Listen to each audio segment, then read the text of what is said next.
Hey guys, hope everyone is doing well today. So I'm going to be, going forward, I'm going to be trying to shoot these videos on my camera phone, which I think has a much better quality and hopefully improves the content for you all. So you might see me looking over to the right a bit today, just to check my notes to make sure that I am covering everything I want to cover for you all. So the topic for today is negotiation. And how to be a good negotiator. And everything we talk about today really can be applied to, negotiation in life in general, whether that's, negotiating buying and selling things, negotiating a salary, negotiating, big and small purchases that you're going to make across your lifetime. But I am going to, because it's a Pokemon channel, I'm going to focus it on my experience in the Pokemon world and really talk about specifics about what I've been through and sort of my tips and tricks. And a lot of this, hopefully will sort of be reassuring and comforting to people. And a lot of it, I think, there might be a few things that don't seem like common sense, but I think a lot of it will be fairly common sense, particularly when you start practicing it and you start doing it. And really the best way to become a good negotiator is to do it a lot and to not be afraid of it, to not be uncomfortable with it, and to start talking with people, start trying to make deals, start trying to get the cards you're after, reaching out to people. And starting to build those relationships, because negotiations are building relationships, as well. You don't just get the card, but when you're negotiating with someone, you're starting to build these connections and relationships within the community, and that's very important. So, I guess to start, I've been involved in thousands of negotiations just within the Pokemon world over the last 3 years or so. So I think that, that gives me a fair amount of, experience. I've negotiated deals, directly through eBay. I've negotiated deals on websites like E4 or Instagram, Facebook. I've negotiated deals, in person with people before. So, so I have a decent amount of experience with that. And I want to, the goal for the video is basically I want to go over, 5 to 6 to 7 points and things to think about when you're entering into a negotiation, and kind of give you a step-by-step mindset or step-by-step action plan to take as you're entering in a deal, trying to negotiate for a card. And so let's think about this as from the seller perspective. I think that's the easier. Often a lot of what we're talking about from the buyer perspective will be the opposite. So from the seller perspective, the first thing you want to do when you see a card that you like, that you might be interested in purchasing, whether that, no matter what platform that is on, is you want to research the product and really understand what you are looking to buy. And so what that means is that you are going to want to look up, on PokemonPrice.com, on the PSA website if it's a PSA graded card, on TCG Player or eBay sold listings if it's an ungraded card, to get a sense of what these cards are going for. And you want to look at sold prices. You want to see what the card has actually been selling for, not what the card is listing for, because people can list cards for any amount that they want. But you want to, when you're going into a negotiation, you want to be able to say, okay, these last few cards, the same card, sold at this price at this time, and maybe it's changed a little bit or shifted a little bit. Like right now, a lot of the prices that we saw, 3-4 months ago, they've drastically changed. And so having that overall market knowledge, knowing that probably no matter what you're going to buy right now in the Pokemon market, you're going to be, fair market value is probably higher than it was 3-4 months ago, knowing that going into it, but having that information of what it was going for before, as a starting point and a basis point for negotiation. I also think it's really important to do research on just the history of the card and the background of the card and get your opinion on what the value of the card really should be, whether or not you want to buy it. And you can do that on Bulbapedia, talking to people in the hobby, asking questions on the rarity, on the scarcity of cards, You know, I have people reach out to me and ask me, you know, about cards they haven't seen before. You can reach out to certain people. You know, there are times when I know the answer, there are times when I don't know the answer, and refer them to someone else. But there's a lot of, like, you know, really helpful, nice people in the hobby who will answer your questions if you want to, you know, write them in a Facebook group or on E4, which is a really good website to be involved in for serious collectors. And so you're going to do this research on the specific card to start. Then I want you to do research on the seller. And what I mean by research on the seller is you want to have a sense of, like, who is this person, what is their reason for selling, and that is going to give you a lot of insight into how to engage this person and and how flexible this person might be on price. These sorts of things. So, for example, if you go on eBay and you see that someone has sold a lot, you know, it has many positive sales, let's say, and they've sold tons of cards, you know that this person is going to be, you know, probably pretty busy, probably going to have a lot of, you know, mails in their inbox, probably going to have a lot of offers on lots of different cards. You know, you then want to ask yourself, you know, does this person deal in Pokemon only? Does this person deal in multiple things?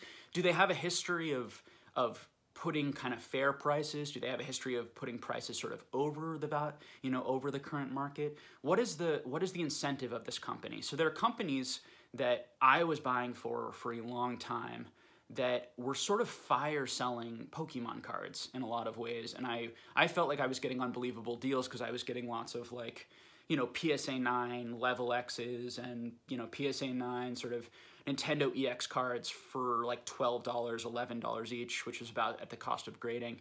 And, you know, they were putting these auctions and putting these buy it nows in sales all the time because the business model of that business, at least at that time, seemed to be, and I think, you know, one of them was like Card Rush Inc. was one of them. These types of businesses where they have a ton of this inventory and they are looking to sell it and they're looking to push it. And often you can get, you know, pretty good deals from these types of places and pretty fair deals. So you have those sort of like big places that are trying to do that. Then you have other big places that maybe they have a bit more knowledge into Pokemon, or they're a bit more patient with their product. They don't need to sell it as much. You know, maybe like your DA Card World, maybe, although, you know, before this price spike, you could get excellent deals on DA Card World, and I picked up lots and lots of cards from that website as well. They've recently, you know, in the last few months, really raised their prices, and now their prices are actually really high, and in some cases higher than you know, other people's prices. Before, they always kind of put it lower, which is interesting. So you do see businesses kind of shift over time, but understanding, you know, who that seller is, you'll also have, you know, like really patient investor collector types who really put their card values very high and often are in no rush to sell, and are also putting their cards there not necessarily to sell them, but to get interest, you know, to their page, to those specific cards, and to their eBay page, or just have that, you know, the things we talked about in other videos, like price memory, have you see that price that they're asking for, and then be like, oh, maybe that card really is that valuable. And over time, even someone like me who I think, you know, really knows the prices and is really engaged in the hobby, when you see that high price over and over and over again, you begin to think, like maybe it is more valuable, or maybe, you know, so I have to fight that sort of, you know, psychological battle within myself. And so, you know, I think these things are very effective is the point. And so you have to watch out for all of that and understand what's going on. You know, so sellers like that, you know, generally you shouldn't buy from a seller like that unless they, you know, if you want to get the best deal, unless they have a very rare or specific card that you can't get anywhere else. You know, there are situations, and we'll go into this in this video, where someone has such a rare specific card and you just really want that card. It's the only one on the market, and you know, they kind of have you in a tough situation, and you can either purchase it for the price that they're asking, or you can hope that another one is going to surface.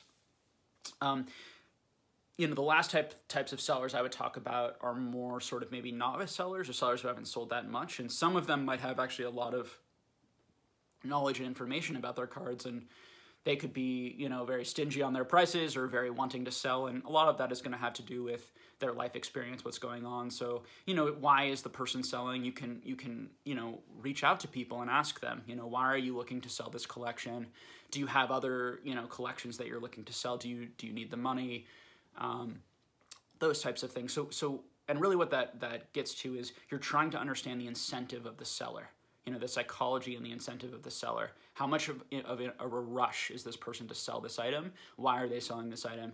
And the more they're in a rush, you know, the more they need the money because maybe they've, for example, over leveraged themselves on credit cards. Let's say a person buys a lot of Pokemon product on credit cards, and then the credit card bills come due and they need to sell something. That creates an extra incentive for them to sell, because if they don't sell, they're going to be paying more money on that debt, for example. And there can be many life situations like that. So all of that's really important to do even before you reach out to the seller. Have that in mind.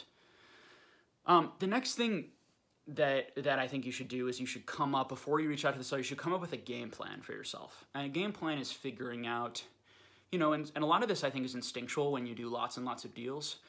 But, you know, you take a look and you see, you know, often deals are going to have like a best offer option, and what best offer on eBay, if we're talking about eBay, for example, you get to send an offer that's lower than their asking price. There are other people who don't have the lower offer option or the best offer option, and just have buy it now. But those people you can also reach out to, and I suggest you also reach out to them and ask for money off of their asking price, because it can't hurt. So having that game plan about what you want to get the card for, what you're willing to spend on this card, how rare, how scarce, are you going to have other options? Can you be patient? Ideally, you want to go into a deal with a ton of patience, and you want to go into a deal with a confidence and a feeling of like, I don't need to make this deal. I can find this card somewhere else.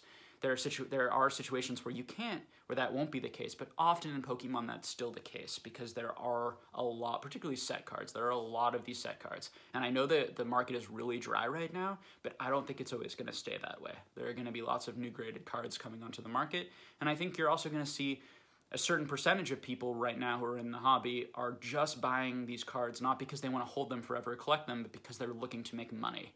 And so that means that eventually those cards will come back on the market. It's really only the hardcore collectors who never want to sell their cards that those cards really are going to disappear, you know, for 20, 30, 40 years, that sort of thing.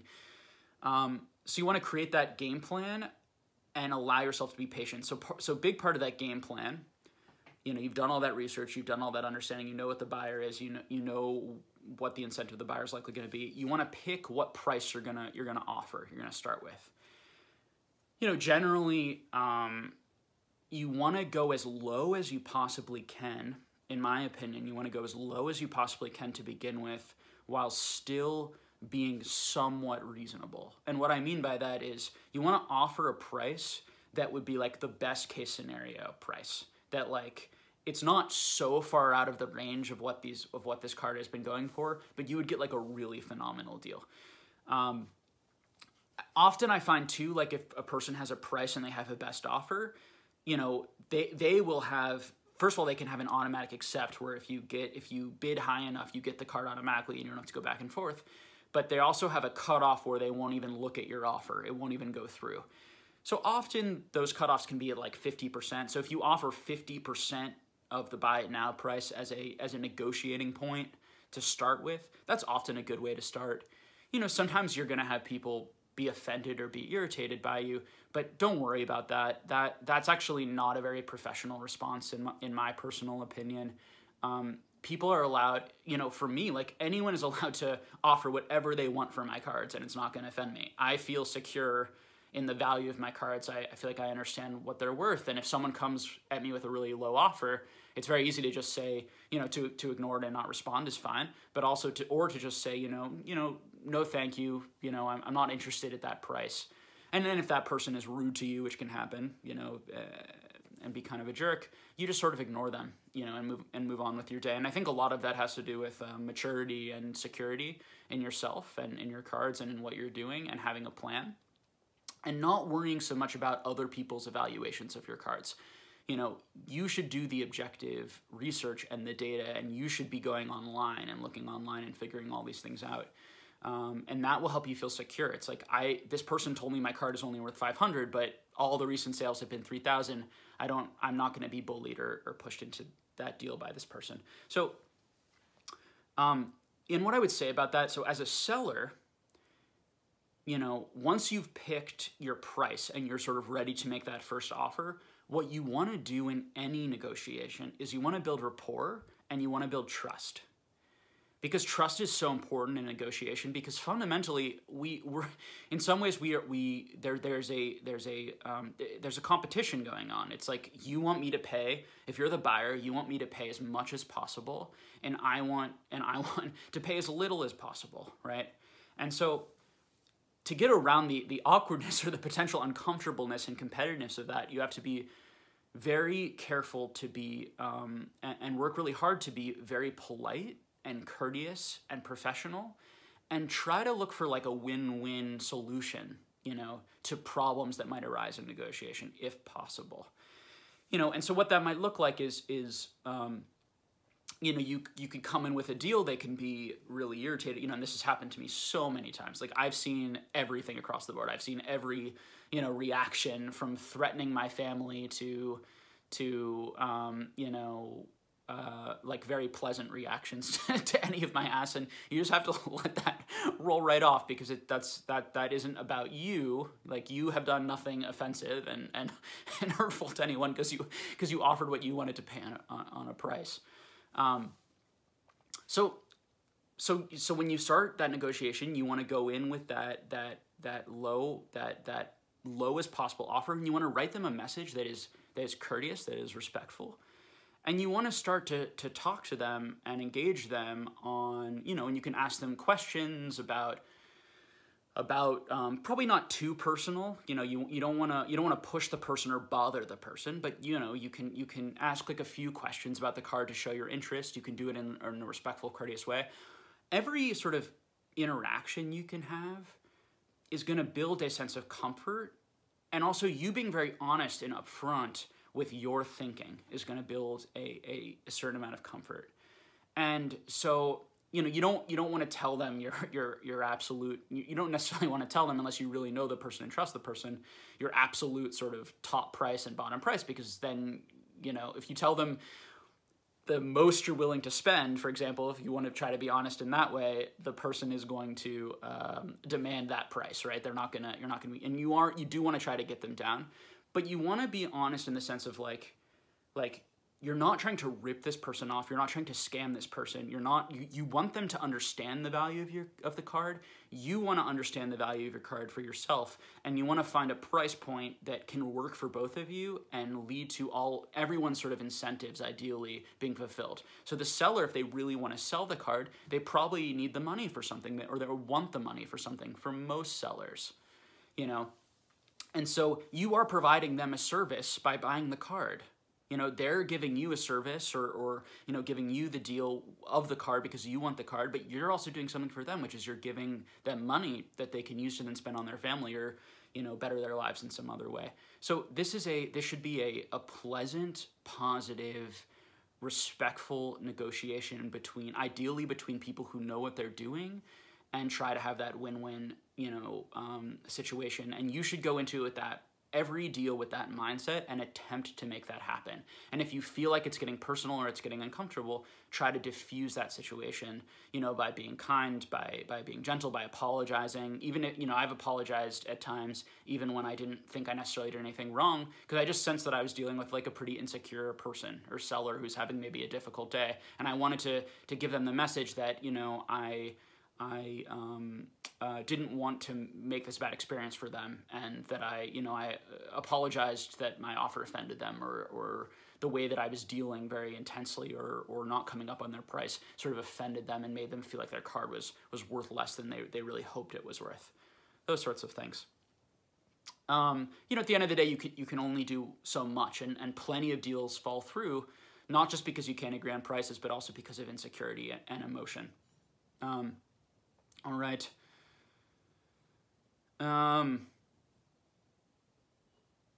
So the next thing I want to talk about,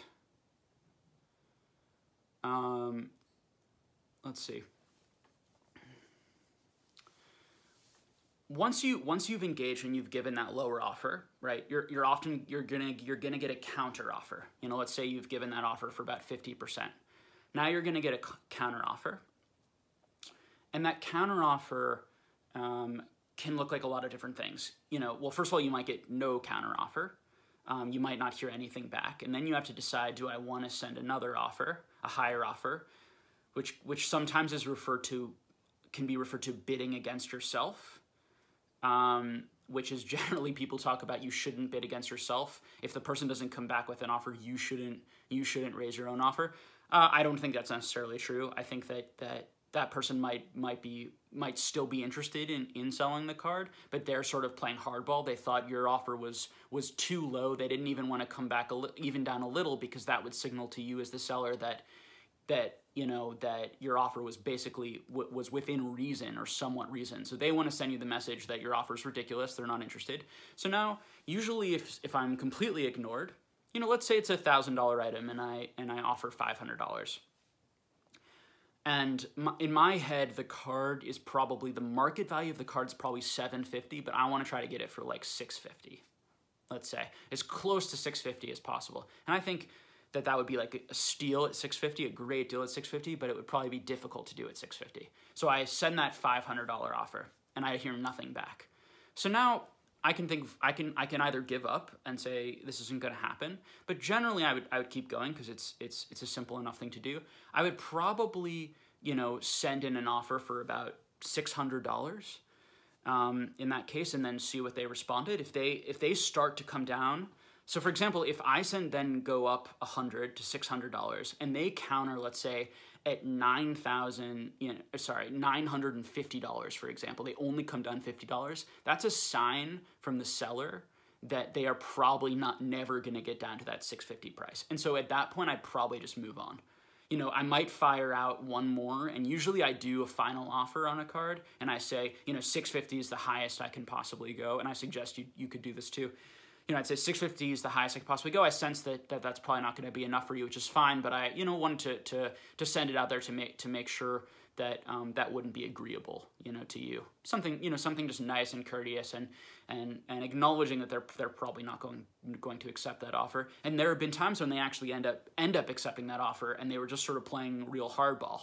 You know, but using that strategy of like, this is my final offer. I knew that price point $650 was my final, and I saw that I wasn't going to be able to, I didn't have much more room at that $600 price now to like, I'm going to go up to $625 and hope they come down. It's sort of an all or nothing situation where I'm just going to go final offer, take it or not, you know, move on to the next card. But let's say they come down quite a bit, or they start to come down in a similar amount to me. So let's say instead of, you know, I come up to 600 in this situation, and instead they come all the way down to 700, right? Fantastic. This is the ideal situation. This is telling you that the seller priced the card between $600 to $700 and wanted to get $600 to $700, and I wanted to get it between $600 and $700. I want to get it at that $650 price. So he's telling me, because he came all the way down to that $700, that that's the range. Because if he actually wanted $700, he likely would have come down to $800. Sellers often, and all people, it's a psychological thing, when we think about splitting, we often think about splitting the difference. And so when we think about the price we want, often, certainly not all the time, when someone is negotiating with you, they are coming down from that, once they've come down to that 800 and you're at 600, what they really want is that 700 piece. You know, but great, so this person has come down to 700, I'm at 600, easy. I say, you know, 650, you know, is what I was really looking for this card. You know, that would get the deal done for me. I'd be really happy with that. You know, would that satisfy you on your end? You know, I'd be really comfortable with that. You know, talking about how that would make you happy and feel comfortable. You don't want to be overly like, oh my God, I'm about to rip you off, you know, in your energy. You know, this is exactly what I wanted. But you want to acknowledge like that makes you happy, that is very reasonable, and you feel like it's a fair offer. And, you know, hopefully they'll respond with the same sort of courteous interaction. And I would say I get so many deals done like that. and you leave feeling good. Everyone leaves feeling good. Everyone leaves feeling like all the cards were on their table, people weren't manipulating each other, and we weren't playing hardball over $10, $5, $15. Because I've seen deals that can get blown up, you know, by a few things. They can get blown up by a last-minute change because the person has cold feet or second thoughts. I've seen that. Someone tries to add, this has happened to me so many times, someone tries to add like $10, $15 shipping cost or something, like we've agreed to a price, and then they say, oh, it's gonna be $50 extra for shipping because I'm not in your country. And it's like, okay, not a good practices as a seller for all you sellers out there. Like, say your shipping cost when you're negotiating with someone, like off eBay, for example, where they can't see the shipping cost, say your shipping cost as you're negotiating the exact price. This is I find this very deceitful, and I think it's tend to be very intentional and tricky. And you're using a very common manipulation and psychological tactic, which is once the deal is about to get done, there is a lot of energy. There's that feeling of like, okay, excitement because I'm about to get this card I wanted for the price I wanted.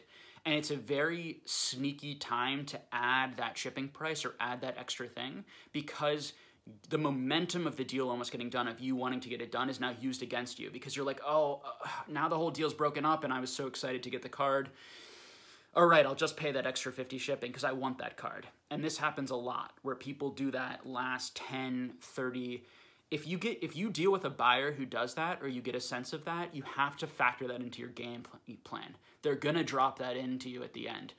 If you get a sense from the seller that they're a nickel and dimer and that they're gonna nickel and dime you $15, $20 here and there, I nickel and dime them 15, 20 too on my end to try and offset that, you know, because we're all looking for the best deal we can get. But also, those things can really add up, particularly if you're buying lots and lots of cards, those small amounts. And you want to develop a reputation as being honest, trustworthy, straightforward, but not a pushover, and that you can walk away at any time.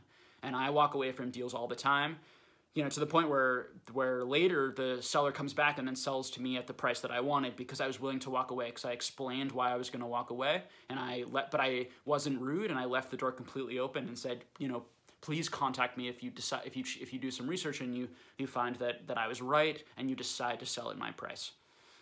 So all of those sorts of things, really good practices, and will help you get those good deals as you go along. You know, I guess another thing to talk about, you know, with all of this stuff, and maybe to start to wrap up the video here. A couple of other little things that I think about. So being patient, you have to control your fear of missing out when you're doing deals. It puts you in a terrible position, particularly if a card is genuinely scarce and rare. The seller knows that, and the seller knows that they can probably, if they sense that you really, really want the card and have the money to pay for it, they may hold out for a huge price, even if they really want to get rid of the card because they really need the money, for example. And so you have to do your best if you are sensing that the seller has all that power and you're being anxious and your tempo isn't good. And tempo is a big thing to talk about too in negotiation. And I'll say more about that in a second, but the tempo isn't good in the sense that you're rushing more than them. You're trying to push the deal through more than them. You seem more interested than the seller. If you are more interested in buying an item than they are selling the item, you are going to do bad in that negotiation. You want to be in a situation where they are more interested in selling the item and or there's an equal interest and you can get the deal done. If you're trying to get good deals. So talking about that tempo piece,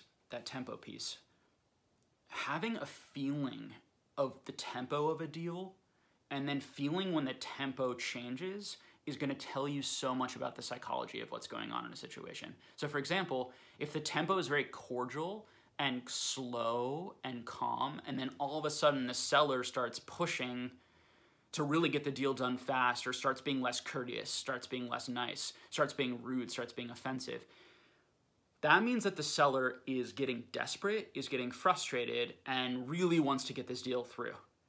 So the best thing you can do in those situations is be patient, because you are winning the negotiation.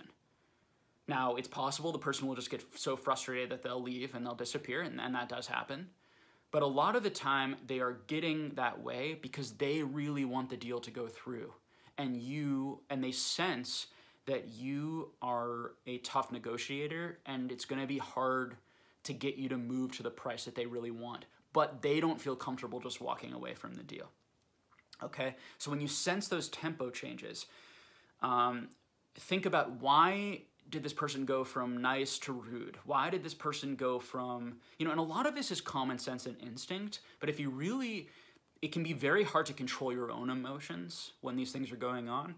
And so keeping these things in mind when you're entering a negotiation, and being very aware of the dynamics and being able to sort of articulate what's happening, can really help you stay calm, not take things personally, and understand how you're doing in the negotiation. And I want to say that the ideal negotiation is a win-win, because you want to have a good experience. You want them to have a good experience, because we're all human beings, hopefully, and we care about people's experiences. It doesn't feel good when I get a good deal and rip someone off if they're miserable. It feels good, because I'm a human and I'm not just looking for money, to have those good experiences, and win-win is the best. But there are times when it's going to be sort of a win-lose, and they're going to feel like they've lost because they didn't want to sell the item, but they just had to because of their life situation. And that is not your fault. Their money problems, or the fact that they over-leveraged their credit cards, is not your fault. You don't have to, and this is my opinion, and I've done this before, because sometimes people do have like really intense, sad stories that pull in my heartstring, and I just am more generous, and maybe they're lying to me and manipulating me. I don't really know, but I just decide that this seems real, and I'm gonna give this person more money because I believe that they're looking for treatment for their dad, or whatever, right? Could be a scam, could not be. I'm okay with it either way. But often you're gonna have people give you, at times you're gonna have people give you these sorts of sob stories. We'll say all sorts of things. We'll come up with all sorts of lies, to change the tempo, to pull on your heartstrings, or they'll say things like, there's another buyer who just contacted me and they're about to purchase, they're on the line, or I have 4 to 5 people, looking at this item, and, it could go at any minute. Or a common one I've heard all the time is, I have someone in my hometown who's like coming over today and is going to purchase the item, or who might buy the item from me right away. That'll be easier for me. So if you don't buy it now, all of that's like, for the most part, is a bunch of nonsense and a bunch of manipulative psychological tactics. There are cases, of course, where those things are true, and the person is just being genuine with you because maybe they've had a good experience with you before. That advice is mainly for people you haven't dealt with before. When you develop a good relationship with someone, then you'll start having those more honest conversations. I've bought a lot from certain people and sold to people who we can tell each other, like, there is a genuine other buyer looking at this, but I trust you more. I'm happy to deal with you. We constantly do each other favors and help each other out. I would prefer to give you this card at a slightly lower rate because I like you, because I know you, and that's what's going on. But if a stranger is telling you they're doing you a favor, or by holding the card because there are other interested parties, no. Like, very rare that you're gonna find people like that. Most of the time, they're making these other people up to put pressure on you to buy. And going back to that tempo piece, right? That is the way people change the tempo. They've gone from cordial to saying you have plenty of time, take your time to decide, to, oh, now all of a sudden there's a mystery buyer here.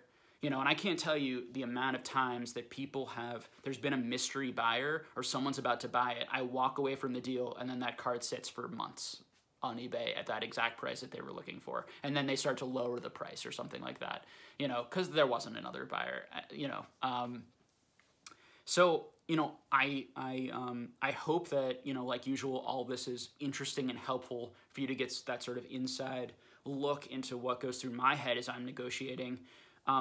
I think negotiating can be really fun and an enjoyable part of the hobby, and it's also a way to communicate and meet so many cool people within the hobby and develop those relationships. And ultimately, like, I do love having a great collection and having the cards that I love, but the reason I started this YouTube channel and the reason I'm on E4 and Facebook and these other websites is because it's fun collecting with a group of people, and being a good negotiator and being a respectful negotiator and finding those win-wins helps the whole community feel good. And and you know, helps give me a better experience because I feel like I'm part of the community and hopefully, you know, a respected member of the community, you know, for the foreseeable future. And the reward of that, you know, really offsets the $50 here and there that I could probably carve out of someone by playing, you know, extreme hardball or lying to them about a card, those sorts of things. So that's the video for today. And let me think. So we have another interview hopefully coming up for you guys. I know you guys have been really liking the interviews. We like them too. It's just great talking to, you know, other cool people in the hobby who know so much.